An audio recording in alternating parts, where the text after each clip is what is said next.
मैं एक गृह प्रवेश के पूजा में गया था और वहां पंडित जी पूजा करा रहे थे।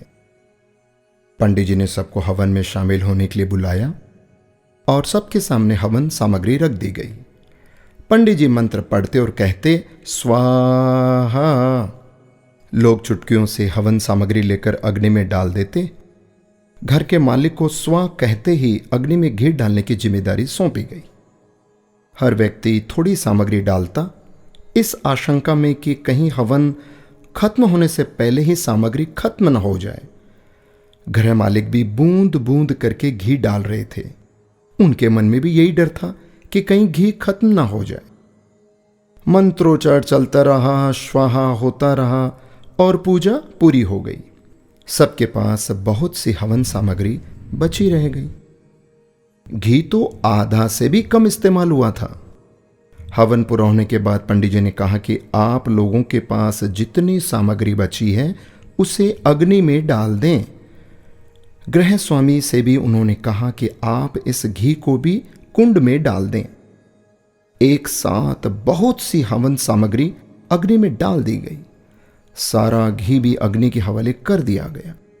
पूरा घर धुएं से भर गया। वहां बैठना मुश्किल हो गया। एक एक करके सभी कमरे से बाहर निकल गए।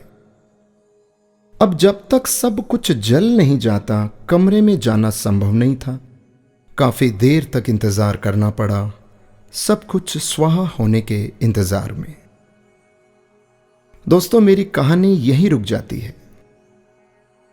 उस पूजा में मौजूद हर व्यक्ति जानता था कि जितनी हवन सामग्री उसके पास है उसे हवन कुंड में ही डालना है, पर सभी ने उसे बचाए रखा कि आखिर में सामग्री काम आएगी या खत्म ना हो जाए। दोस्तों, ऐसा ही हम सब लोग करते हैं।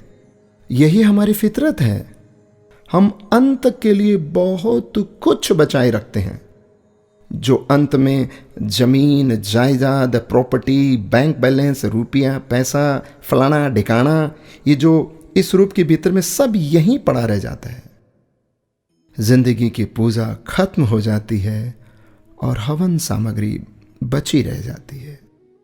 हम बचाने में इतने खो जाते हैं कि ये भी हम भूल जाते हैं कि सब कुछ होना हवन कुंड के हवाले ही तो है।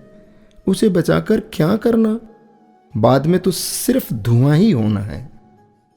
संसार हवन कुंड है दोस्तों, और जीवन पूजा। एक दिन सब कुछ हवन कुंड में समाहित होना है। अच्छी पूजा वही है जिसमें हवन सामग्री का सही अनुपात में इस्तेमाल हो, न सामग्री खत्म हो न बची रह जाए। यही मैनेजमेंट करना है। कबीर जी का एक दोहा शायद सबको पता है, दुर्लभ मानस जन्म है, होए न बारंबार, पक्का फल जो गिर पड़ा, लगे ना दूजी बार। दोस्तों, ये मनुष्य जन्म बार बार नहीं मिलेगा, तो क्यों ना हम समय का, पैसों का, अपनी सोच का और अच्छे कार्य करके इसका सही सदुपयोग और इस्तेमाल करें। राधे राधे।